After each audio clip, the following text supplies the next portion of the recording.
Magandang gabi po, fresh from the church.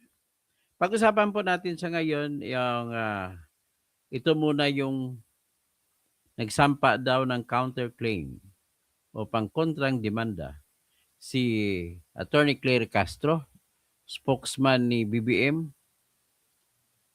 laban kay Congressman Leandro Ligarda Leveste. Ito po ay pangkontra niya sa kasong sinampa naman ni Congressman Leandro Ligarda Leveste.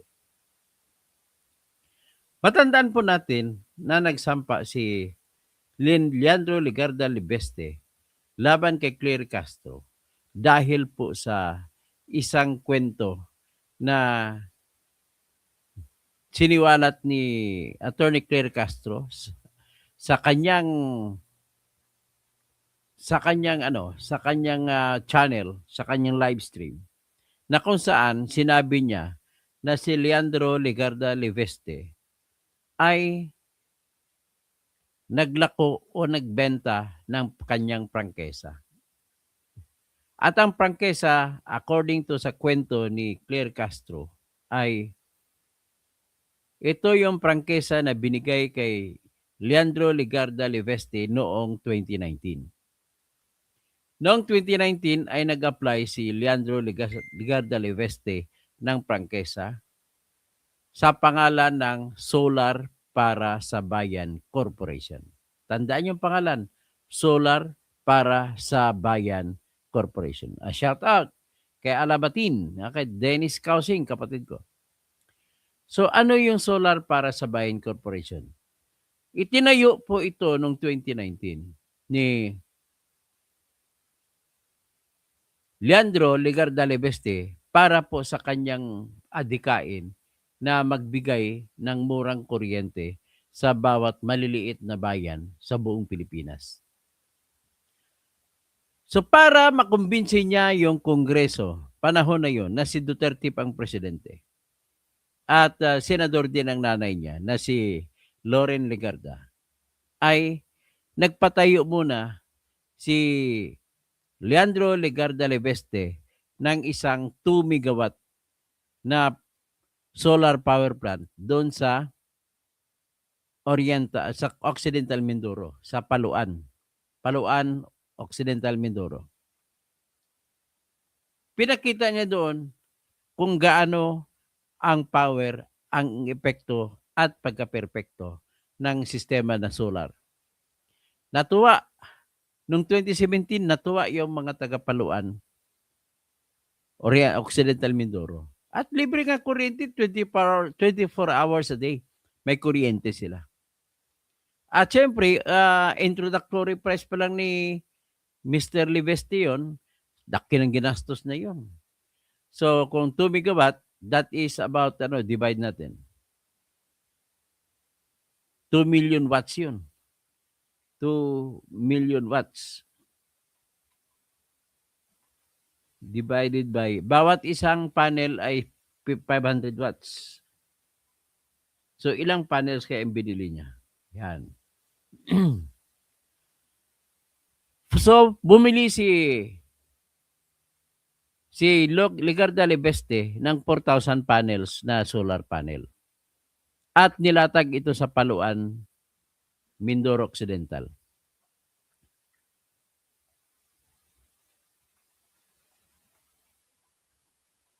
How much is the cost of building 2 million watts solar plant?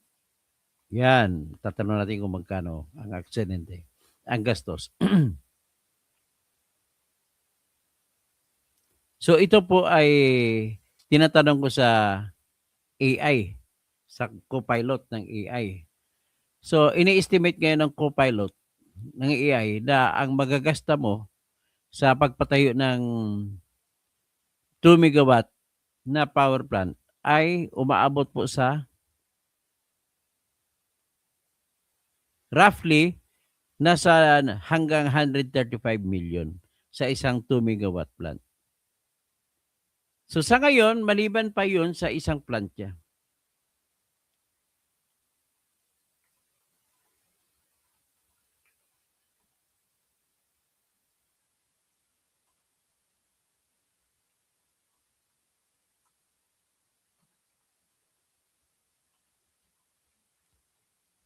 Kino-compute ko lang ang 63 megawatt power na pinatayo niya.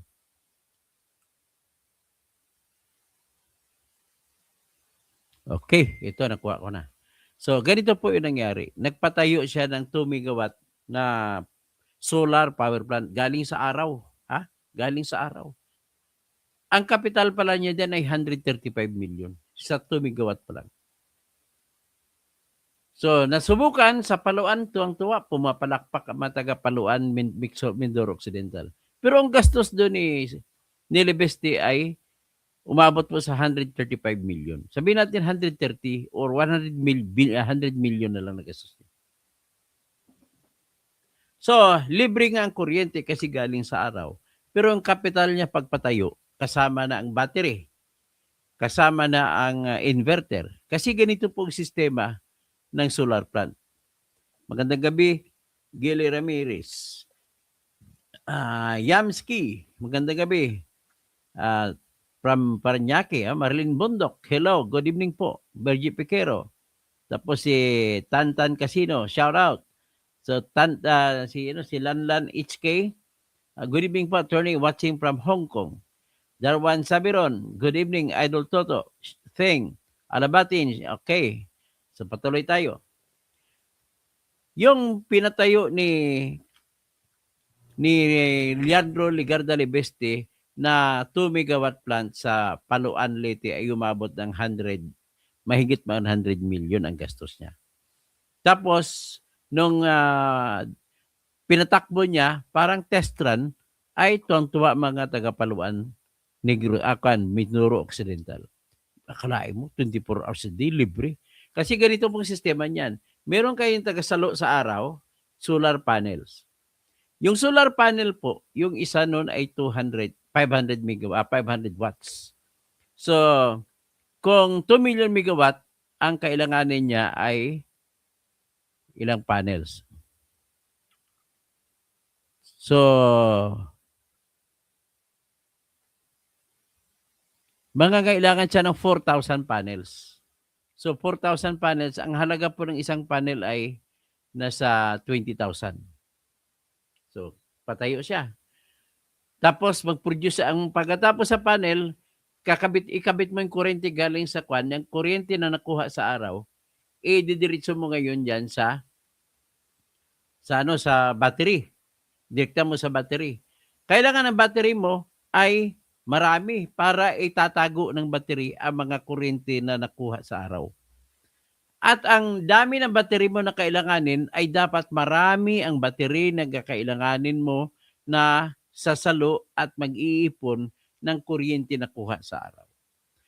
Ang kaisipan ay para kung gabi na, wala ng araw, ay may tuloy-tuloy pa rin ang kuryente. At this time, pag wala ng araw, gabi na, ang kuryente magagaling po sa battery, ibabato sa mga bahay-bahay. So, ilang buwan yan, libre ang kuryente ng taga-Paluan. Kumbaga, nilibre niya lang. At that time, 2017, naging 2018, ang kanyang pilot project na yan ay ipapakita niya sa Kongreso ni Leandro Libeste na magkakaroon siya ng prangkesa. Ang in-apply niya, sa bawat bayan, kagaya ng maliit na bayan ng Paluan, Mindoro Occidental, ay piling lugar sa buong Pilipinas maglalagay siya. So in other words, sa isang bayan, 100 million ang kapital kailangan. So kung may 10 bayan siya, 10 100 million. So that is 10,000 billion. So 10 billion ang kailangan niya dyan sa 10 bayan. Ang nakalista sa kanya, mahigit 50 na bayan na tayo. So, malaki ang kapital at because of the sample na pinakita niya sa Paluan Leyte, ginawad ng Kongreso ang prangkesa. Bakit kailangan niya ng prangkesa? Kasi po, sa IPIRA law, hindi ka po pwede magnegosyo na magbibigay ka ng kuryente kada bahay. Kailangan dadaan ka sa Kongreso. Ang kanya, nag-produce muna ng kuryente, maliban dyan, at ibato sa mga bahay-bahay.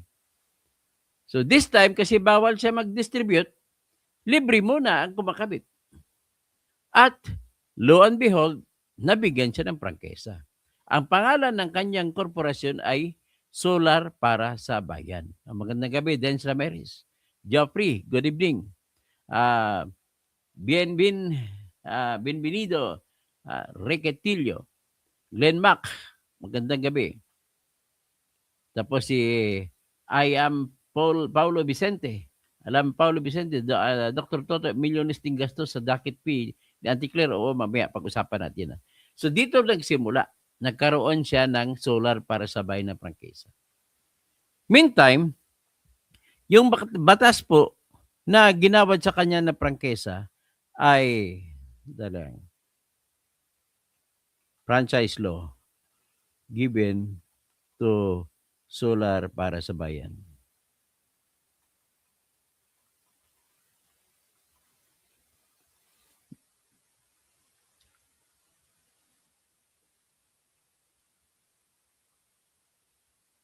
Okay, Republic Act 11357 na pinasa ng Kongreso noong July 31, 2019. So, binigyan siya ng solar para sa bayan na prangkisa. In other words, sa isang bayan, gagastos ka, sabi ko nga kanina, 100 million para magkaroon ng kuryente isang bayan. Kaya may naisip nga ako, kung ako po, imbis na i-flood control ko, paggawa na lang ako ng solar bawat bayan. At ang pamahalaang lokal na ang maningil sa bawat tao. Mababa lang sigil. Ang kapital lang na 100 million babawiin. Pag mabawi na, libre na lahat ng kuryente. Ganon sana ang naisip ko. Pero anyway, punta tayo kay Libeste. So nakakuha siya ngayon ng prangkesa. July 31, 2019. Republic Act 11359. Yan po ang kanyang 11357. Yan po yung kanyang prangkesa. Meantime, nakalagay po sa batas na yan na kailangan ay inuutusan ang Department of Energy at saka Energy Regulatory Commission na magsagawa ng tinatawag na Implementing Rules and Regulation. Yung Implementing Rules and Regulation ay magdidetalye kung paano ipapatupad yung prangkesa. Meantime, hindi mapapatakbo ni Leandro Legarda Libeste ang kanyang prangkesa kasi wala pa yung tinatawag na Implementing Rules and Regulation at hindi pa ginawa ng Department of Energy at saka Energy Regulatory Commission. Kasi ang kakaibang sistema eh. Ang regular na sistema, ibang kumpanya nagpapatakbo ng pagbibigay ng kuryente kay Meralco, distribution kada bahay. Tapos ang Meralco, kukuha ng kuryente mula doon sa grid. Tapos sa grid naman, ang grid, kukuha naman ng kuryente sa mga power generators, independent power generators. Sa sistema naman ng solar para sa bayan, direkta, all-in-one. Isa na yung solar para sa bayan ang gagawa ng planta at mula sa planta mismo, mag-distribute kagad. Hindi kagaya sa Meralco tsaka Electric Cooperative. Mula sa planta, pupunta mo na sa national grid na tinatawag o imbakan, reservoir ng kuryente.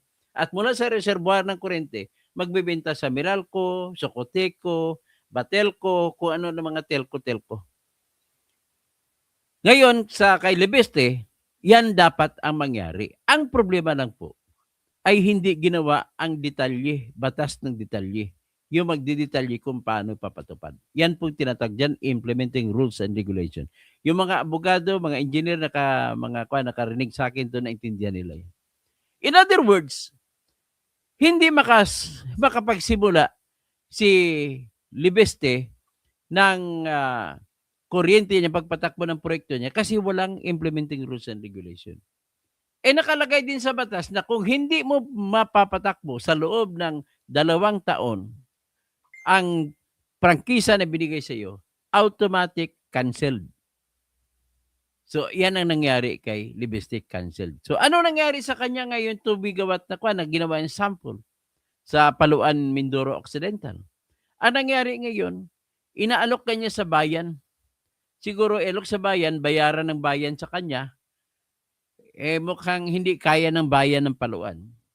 Kaya nakatiwangwang. Pero dapat may mag-isip kung paano ang proyekto niyan o si Libeste na rin mismo mag-isip kung paano niya idirekta kasi bawal na sa kanya magbigay direkta ng kuryente sa mga bahay-bahay kasi wala naman siyang tinatawag na distribution franchise.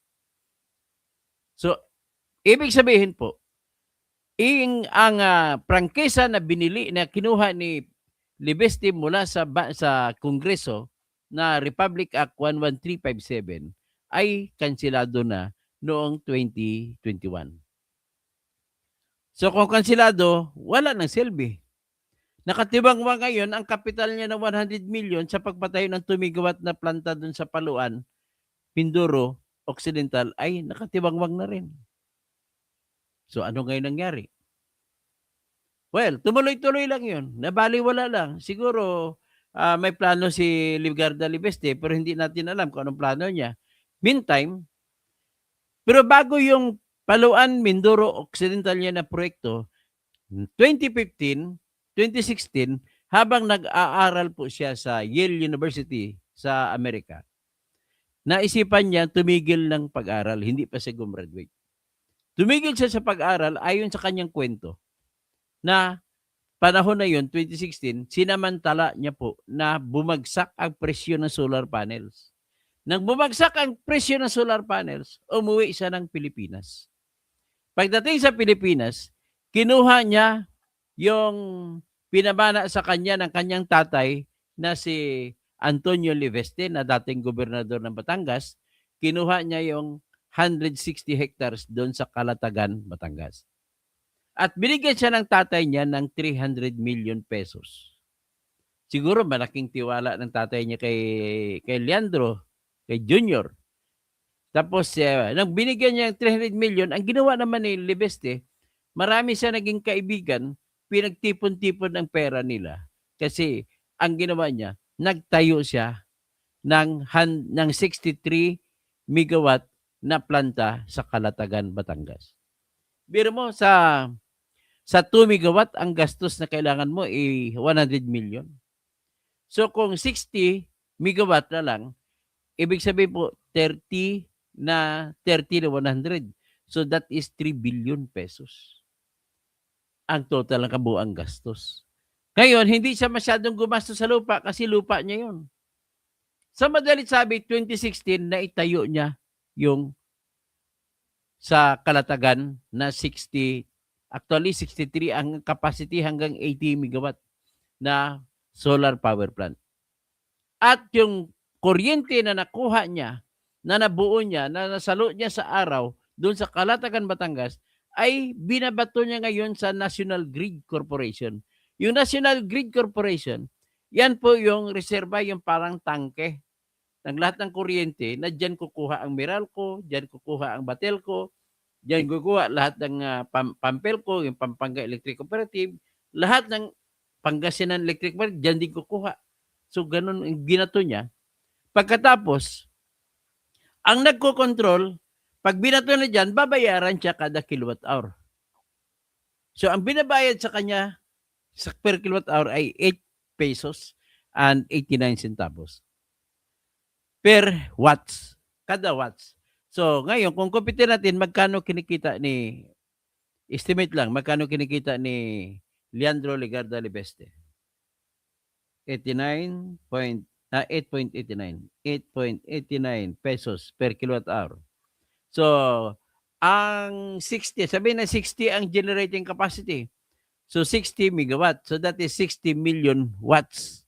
So, times 60 million.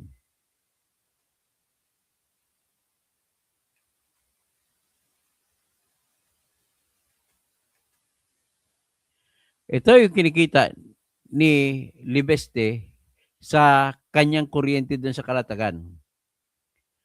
Umabot po 533 million 400,000 kada oras ang binabayad sa kanya ng National Grid.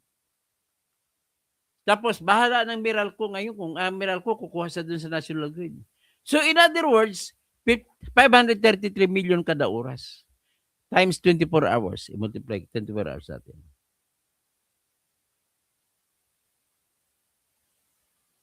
$533,500,000 400,000 times 24 hours times 30 days sa 1 year times 12. O sa isang taon, ang kinikita ni Libeste, okay, ito na kinikita niya. 4 trillion 608 billion 576 million ang kinikita ni Ligarda Libeste gross. Yung bayad sa kanya ng National Grid. Pero ibawas na dyan yung gastos niya sa pagpatakbo ng kanyang planta. Siyempre maraming tao ang ilalagay niya para mabantayan baka susuwagin ng kalabaw mga mga power plant mga power niya power power panels, mga solar panels para ma-preserve, mapunasan lagi kasi kung madumi ang panel, hindi siya maka-absorb ng kuryente na maayos. Kailangan araw-araw malinis 'yon. So, yan lang gastos niya. Ngayon, trillion pala, 4 trillion pala kinikita niya sa isang taon. Pero malaki rin ang gastos niya. Siyempre, malaki rin ang investment niya. So, ibabawas niya at ang kanyang ginawa nung pinagawa niya yung Kalatagan power plant niya ay pinasok niya po ito sa Philippine Stock Exchange. Pumasok sa initial public offering. At doon nakaipon naman siya ng mga negosyante na gusto makipagnegosyo sa kanya. So nakakuha sa ngayon ng pundo. Yung nakuha niyang pundo, siguro hindi ko magalit, trillion din, binili niya po ng mga lupa doon sa Peñaranda, Nueva Ecija. Nung nabili niya, ang intention na rin, plano niya sa Peñaranda ay doon niya itatayo ang pinakamalaki na solar power plant sa buong Asia.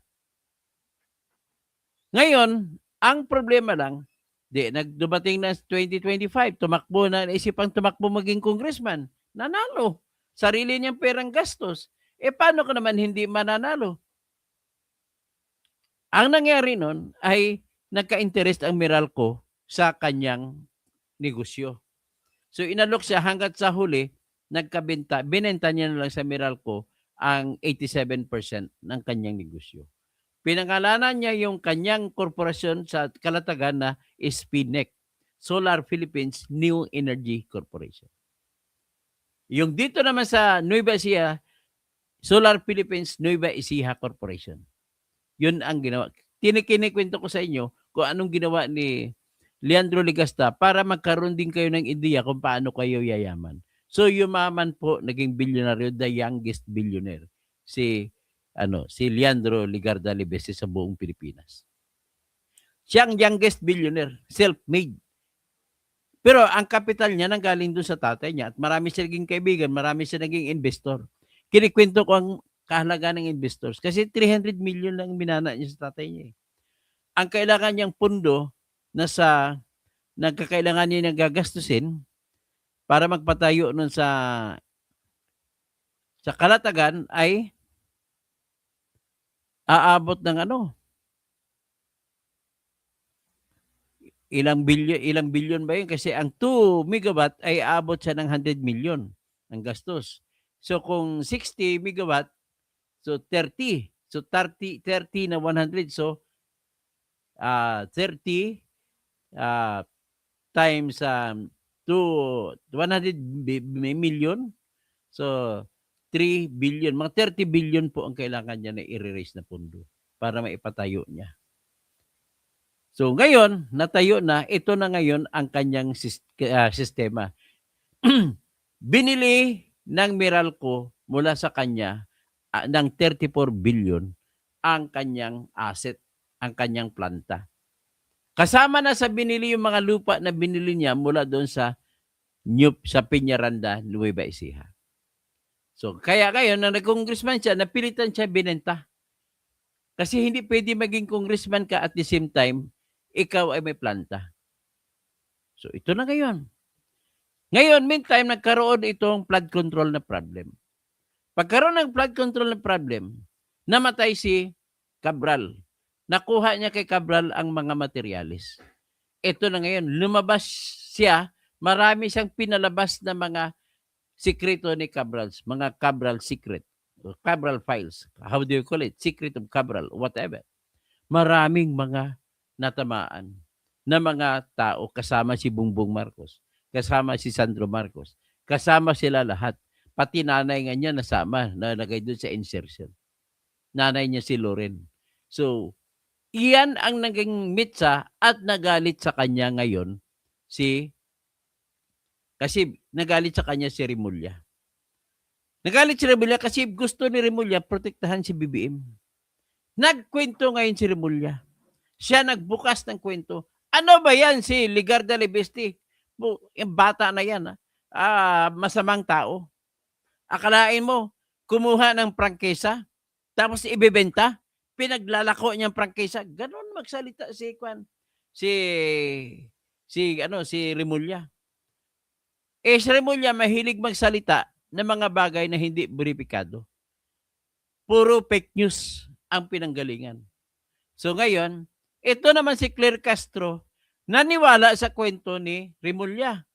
So si Atty. Claire, sayang lang ganda niya, nauto siya ng sinungaling na Remulla, nag-vlog ngayon. Sa kanyang live stream, binanatan ni Atty. Claire Castro si Leandro Ligarda Libeste. Na ikaw, Leandro Ligarda Libeste, kumukuha ka ng prangkesa gamit ang lakas ng nanay mo kay Duterte. Kumuha ka ng prangkesa at binigay kay solar para sa bayan. Pagkatapos, ibebenta mo lang. Yung tinutukoy niya binenta, yung pagbenta ni Libeste ng 34 billion na kanyang planta doon sa Meralco. Biro mo, napakalaki ng kinita ni Juan. So, ibig sabihin, ito na ngayon ang nangyari. Nagalit si Ligarda Libeste kasi nasira ang kanyang puri sa mga investor niya. Maraming investor si Leandro Ligarda Libeste na umatras sa kanyang kasunod na project. Dahil sa maraming umalis, kinasuhan niya ngayon yung nagsisinungaling na si Claire Castro.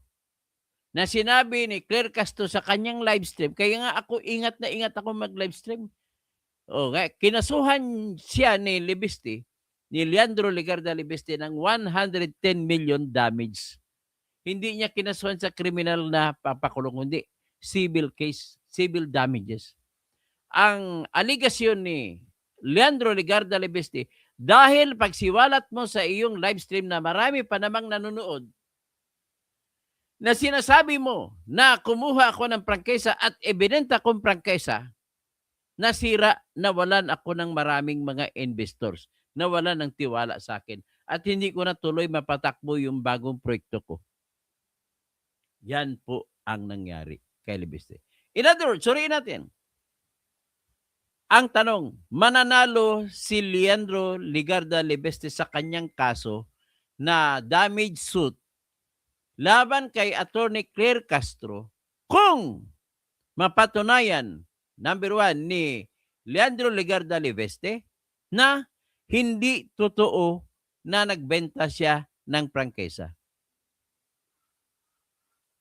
Yan. At kung mapatunayan niya rin na dahil doon sa pagsisiwalat ni Atty. Claire Castro sa kanyang live stream na hindi totoong pangyayari. Totoo ba kaya na nawalan siya ng investors? Mapapatunayan niya naman siguro na Ibig sabihin, sa issue kung nagsinungaling si Claire Castro, napatunayan na ngayon ni Libeste na nagsisinungaling si Claire Castro. Ang problema na lang is mapatunayan ba ni Leandro Ligarda Libeste yung rason bakit siya bigyan ng 110 million pesos? Ang katwiran niya, nasira siya sa kanyang mga investors. Yan, questions of fact yan. Pero sigurado na ako na mananalo si Congressman Leandro Ligarda Libeste. Pasensya ka po, Atty. Claire. Hindi po nadadaan sa ganda ito. Nadadaan ito sa kung anong merito ng kaso. So ngayon, sigurado ako natalo si Claire Castro sa kaso sa issue na nagsinungaling siya o hindi. So ngayon, ang problema na lang ni Ligarda Libeste ay kung mapatunayan niya kung bakit ganun ba kalaki ang dapat ibibigay sa kanya ng korte at iuutos kay Claire Castro na babayaran. Sigurado ako naman nanalo siya sa issue na nagsisinungaling ba si Claire Castro. Ito naman ang sagot naman ni Atty. Claire Castro. Base ko lang ito sa mga news report kasi hindi ko naman nabasa ang kanilang mga reklamo. Base lang ito sa kanilang nilabas na mga balita. Ang ginawa naman ni Atty. Claire Castro, which is ginagawa namin usually, kahit ako nung ako'y abogado pa, laki kong ginagawa yan, ay nagsampa ng counterclaim si Atty. Claire Castro. Ang kanyang counterclaim ay pinagbabayad niya si Leandro Legarda Libeste ng 500 million sa katwiran na hindi naman totoo yung reklamo ni Legarda. So, ibig sabihin, gusto palabasin ni Atty. Claire Castro na hindi po ako ang nagsisinungaling, kundi si Legarda Libeste ay nagsisinungaling. At dahil nasira rin ang aking puri, bayaran niya ako dapat ng 500 million pesos.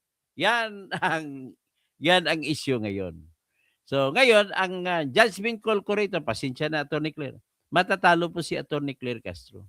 Kasi unang-una, mapapatunayan na hindi totoo ang sabi ni Claire Castro na nagbenta si Leandro Legarda Libeste ng prangkesa, which is hindi totoo.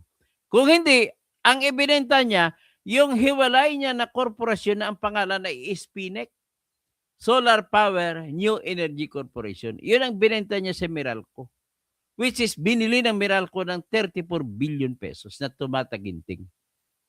At magpapatayo pa sila ng Meralco ng bagong pinakamalaking power plant na solar power plant sa buong Asia. At doon ipatayo sa Peñaranda, Nueva Ecija. So ito ngayon. So ibig sabihin, talagang walang lusot si Atty. Claire Castro dito na nagsinungaling talaga siya. So ano ang pwede niyang depensa? Hindi ko nabasa ang kanyang papel, pero analyzein natin kung anong pwede niyang depensa. So ang depensa na gamit niya dito is,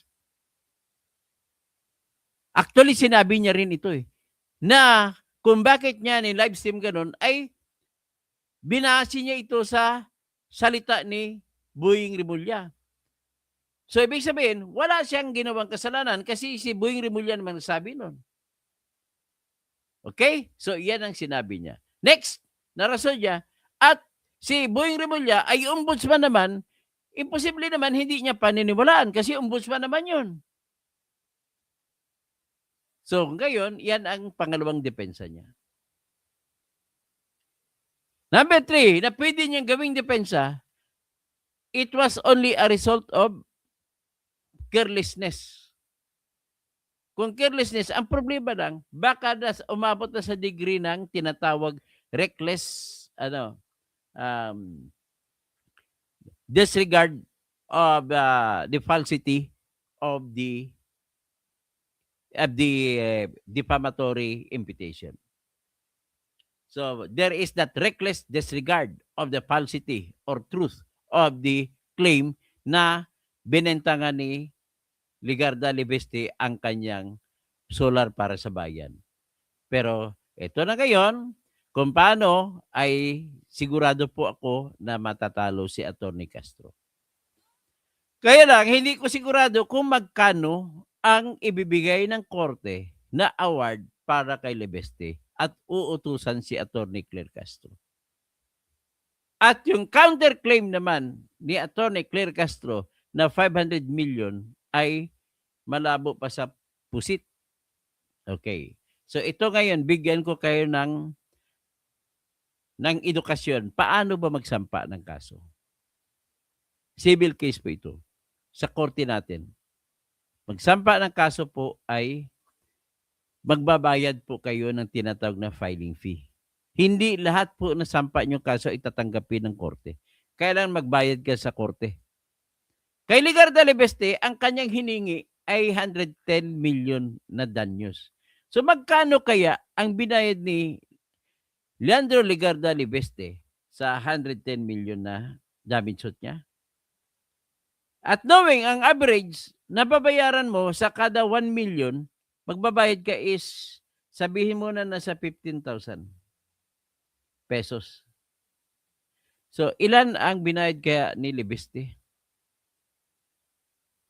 Ang binayad ni Ligarda Libeste na filing fee sa Balayan Regional Trial Court ay 1,650,000 pesos. 1,650,000 pesos. Yan po ang binayad ni Leandro Ligarda Libeste sa Regional Trial Court ng Balayan, Batangas. So, okay? So, yun lang po, kinikwento ko lang sa inyo. At imposible, sa aking impression sa mga balita na lumalabas, imposible na mananalo si Claire Castro. Ngayon, magtatanong naman tayo, kay Claire Castro, magkano kaya binayad niya na filing fee?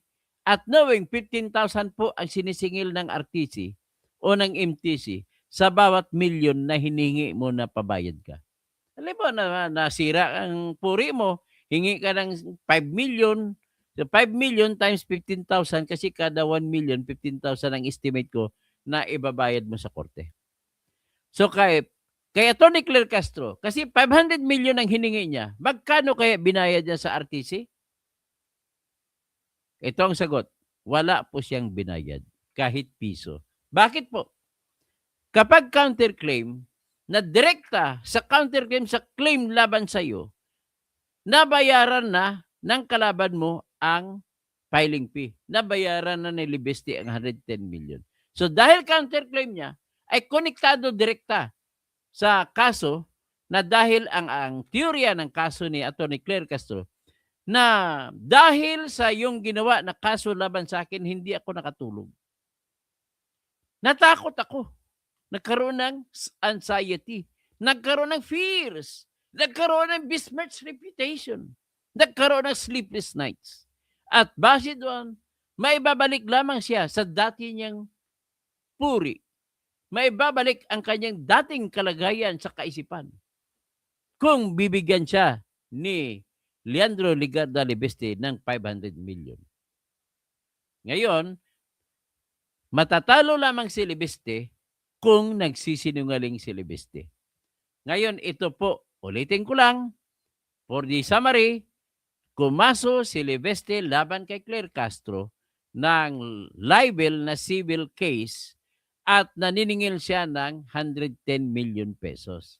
At ang katwiran ni Libeste ay nag-report sa live stream niya si Atty. Claire Castro na kung saan sinabi niya ang hindi totoong kwento. At ang kwento na ni live stream ni Atty. Castro ay sinabi niya na binenta ni Leandro Ligarda Libeste ang kanyang prangkesa sa solar para sa bayan ng corporation para lamang, ibinenta niya, para lamang kumita. Yan ang sinabi ni Claire Castro, which is hindi totoo. Kasi ang totoo dyan, walang binenta na prangkesa si Leandro Ligarda Libeste. Kundi ang prangkesa niya na sa ilalim ng batas na Republic Act 11357 ay na-canceled na, revoked na, dahil sa hindi niya nagamit sa tuloy-tuloy na 2 taon. At dahil hindi niya nagamit, automatic, revoke, wala siyang babayaran. Ganon po mangyari. Ang totoo, yung binenta, totoo naman na nagbenta si Leandro Ligarda Libeste. Pero ang binenta niya, yung isang kumpanya niya na nasa Calatagan, Batangas, na 63 megawatt na planta. Actually, yung disenyo yan hanggang 80 megawatt. So, yun ang binenta niya sa Meralco ng worth 34 billion pesos. So, grabe, no? Kayaman, no? So, with that, ang problema lang ni Claire Castro ay sigurado na ngayon, napatunayan na ngayon nagsisinungaling siya.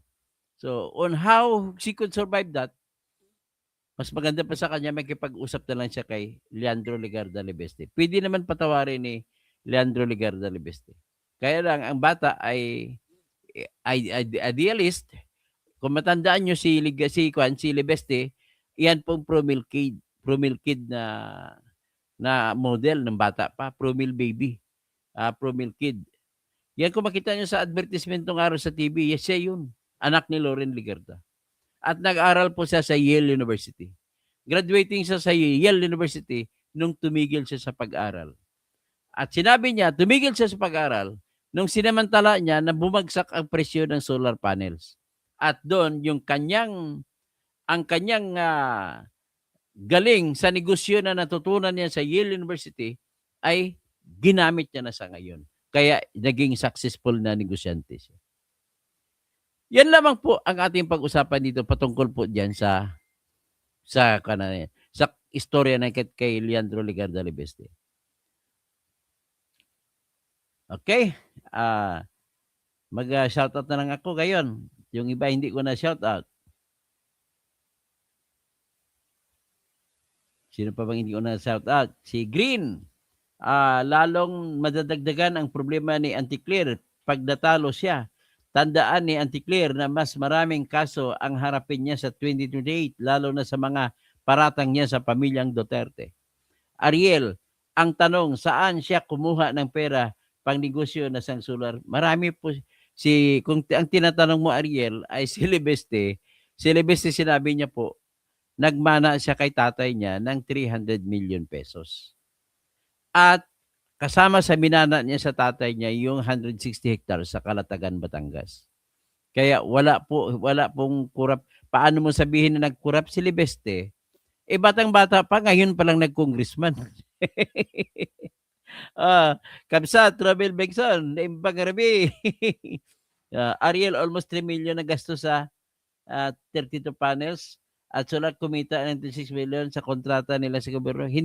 Wala po siyang kontrata sa gobyerno, nagpatayo ang gobyerno at binayaran siyang gobyerno. Hindi po.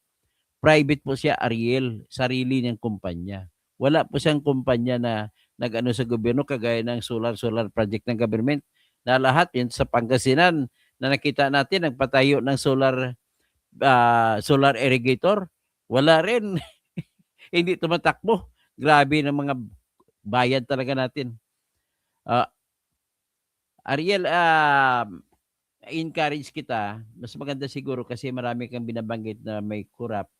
May gasto sa 32 panel set ng solar, kumikita ng 26 million. Saan po yan ang kwento mo po? Pwede ba bigyan mo ako dokumento para isabalat natin dito? Panahon pa yan ni Tatay Duterte. Hindi po. Masyado ka lang po bias. Walang kinalaman si Duterte kay Ligarda. Bing Lanceta, good evening, Attorney Toto, Edgar Nacion. Galing, wala po ad program pan sa panahon ni Duterte po. Buksan mo po yung record. Nauso lang ang program pan sa panahon ni Bongbong Marcos lang. Darlene Narbino, good evening po sa lahat na Duterte supporters. Mga Duterte tayo ha, Sara Duterte. 1 kilowatt hour po is 1,000 watts. Tama po kayo. Patawad Diliman. Michael Pinarok. Patawa ka kalbo. Bakit mo kung sabi patawa kalbo?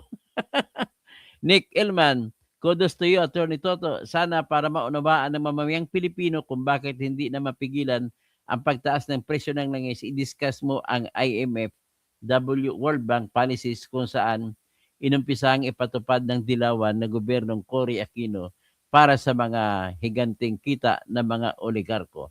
Okay, pag-aralan ko po yan, sir. Ay Angel Joe Obag Chavez. Broskis, napakalaki ang ginagawa ng solar farm diyan sa Piñaranda, Nueva Ecija na ang kwan po kung sa Piñaranda, Nueva Ecija po ang may-ari ngayon diyan ay Meralco Gen ang may-ari na ngayon. Siguro kung totoo China Energy, ang kinontrata nila China Energy, pero private corporation na po siya. Okay?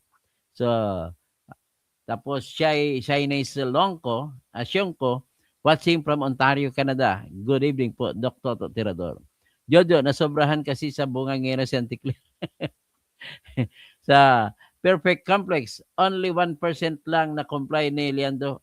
Wala po yun.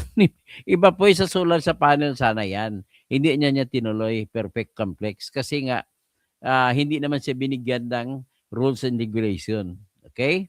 Teodolfo Velasco, ayabot sa imo way pulos. Ikaw way pulos kasi hindi mo naintindihan ang tinatakpang diskusyon.